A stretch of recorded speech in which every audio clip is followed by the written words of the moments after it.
Prenuptial agreements are not just for the wealthy. They can be valuable for individuals of all income levels who want to clarify financial matters and protect their assets before marriage. While discussing a prenuptial agreement may not be the most romantic aspect of wedding planning, it can provide peace of mind and help prevent disputes in the event of unforeseen circumstances. A prenuptial agreement, often referred to as a prenup or a premarital agreement, is a legally binding contract entered into by two individuals before they get married or enter into a civil partnership.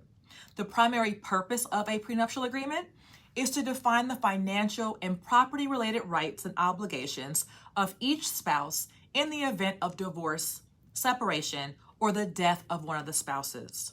While prenuptial agreements are most commonly associated with divorce, they can also address various other matters, including spousal support, property division, and the disposition of assets upon the death of one of the spouses.